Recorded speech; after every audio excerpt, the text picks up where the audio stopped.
Examples लेते हैं angle का। जैसे हम अपने घर में देखते हैं क्या चीज कि एक दीवार घड़ी दिखाई देता है। क्या दिखाई देता है?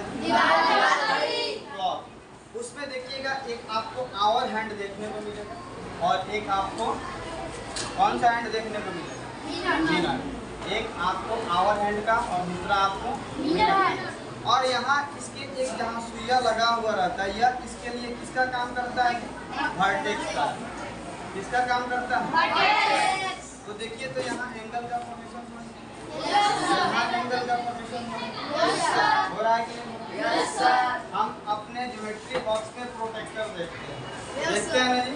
उस प्रोटेक्टर में भी क्या होता है कि ऐसे दो पॉइंट ये रहता है और यहाँ से एक ऐसे ये हो गया आपका हैंडल पकड़ना। तो इस दोनों प्रोटेक्टर के बीच में भी हमें किसकी फॉर्मेशन होती है? एंगल की फॉर्मेशन। इन द सेंस कि मिनिमम हमें 2 रेज की मिलना जरूरी है, तभी हम एंगल का फॉर्मेशन कर सकते हैं। क्लियर? किसी को कोई दिक्कत? एंगल के फॉर्मेशन में किसी को कोई दिक्कत है जी? नहीं ना है? तो अब एंगल का जब फॉर्मेशन हो जाता है तो इस एंगल के फॉर्मेशन के बाद हम इसका नाम लिखते हैं। क्या लिखते हैं? नाम लिखते हैं। जैसे मान लीजिए कि मैं एक लाइन ले लिया, एक रे ले लिया, इसका नाम मैंने दे दिया ए और यहाँ दे दिया बी। एक और मैंने रे ले लिया जिसका नाम मैंने दे दिया यहाँ पर सी। Clear that?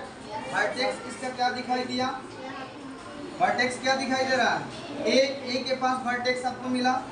ठीक है, अब आइए, अब यहाँ बीच में हमारा एक एंगल का फॉर्मेशन हो गया। क्या बन गया जी? एंगल। अब इसको नाम से कैसे लिखेंगे? तो इसको हम 3 तरह से लिख सकते हैं। इस एंगल को कैसे लिख सकते हैं जी? 3 तरह से। पहले हम लिख सकते हैं, पहला नंबर किसी एंगल का साइन देंगे। देखिए एल जो लिखते हैं ना और एंगल के साइन को डिनोट करता है मैथ में।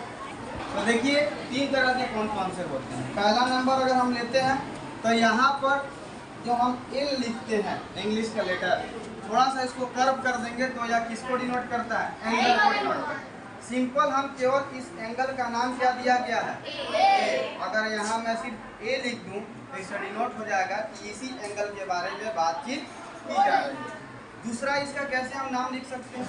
तो एक पॉइंट आ रहा है सी ए और कौन सा? बी। क्या लिख सकते हैं? Angle C A B.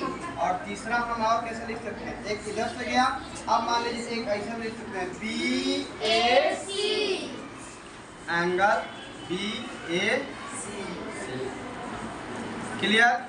तो एंगल को लिखने का तरीका भी पता चल गया। एंगल को डिनोट करते हैं उस सिंबल का भी हमें मालूम पड़ गया कि कैसे सिंबल इसका रहता है। Clear that?